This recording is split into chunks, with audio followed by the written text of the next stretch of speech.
Hola, soy Willy y les voy a explicar todo el proceso detrás del ciclo celular.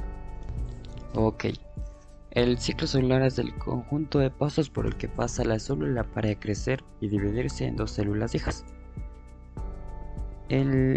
Las fases del ciclo celular serían la interfase y la mitosis.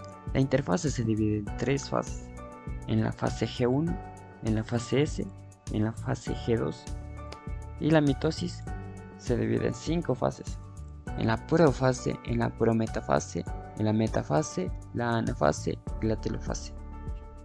Ok, aquí es muy importante aclarar que la citocinesis no pertenece a la mitosis, pero se le pone ahí porque empieza inmediatamente después de la telofase.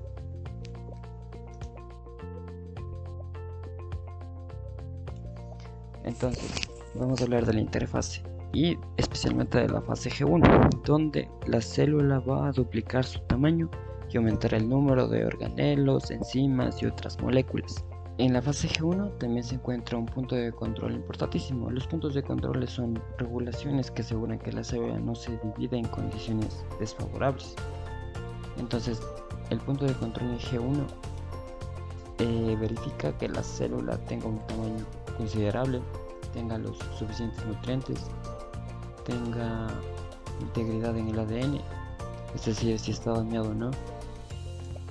Entonces, si es que la célula no cumple con todas estas condiciones, ya no puede continuar con el ciclo celular y entra en un estado G0, es decir, estado vegetal.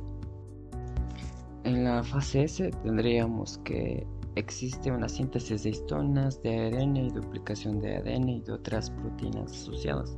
Entonces ahora vamos a tener dos cromosomas simples extendidos, totalmente iguales. Al final de la interfase, es decir, en la fase G2, la última, tendríamos que los cromosomas simples extendidos, llamadas cromátidos, pasan a condensarse. Aquí en G2, como en G1, tenemos un punto de control que comprobará la integridad del ADN, es decir, si está dañado o no, y si se replicó correctamente. Si estas condiciones la célula no logra cumplirlas, el ciclo celular se detiene y la célula intenta completar la replicación del ADN o reparar el ADN dañado. Si el daño es irremediable, la célula puede experimentar apoptosis, o también llamada muerte celular programada. Llegados a este punto podemos hablar de la mitosis, empezando por la profase, donde los centriolos migrarían hacia los polos, donde también desaparecen el nucleolo y finalmente se forma el huso mitótico.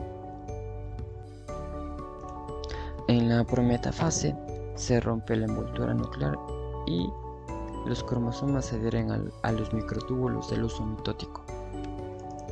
En la metafase, los cromosomas se alinean al ecuador del huso mitótico y al final los cinetocoros de cromátidas hermanas se adhieren a los husos de los polos opuestos. En la anafase, las cromátidas hermanas se separan sincronizadamente. En la telofase, cada cromatida hermana llega a uno de los polos y se genera una envoltura nuclear alrededor de cada set completado. Y finalmente, inmediatamente después de la mitosis, ocurre la citocinesis, donde se separa el citoplasma y dando lugar a las dos células hijas. Aquí en la mitosis tenemos el último checkpoint, el último punto de control, que también es conocido como punto de control del huso. Aquí la célula examina si todas las cromátidas hermanas están unidas correctamente a los microtúbulos del huso. El ciclo no procederá hasta que todos los cromosomas estén firmemente unidos a por lo menos dos fibras del huso de los polos opuestos de la célula. Esta ha sido mi exposición, muchas gracias por su atención.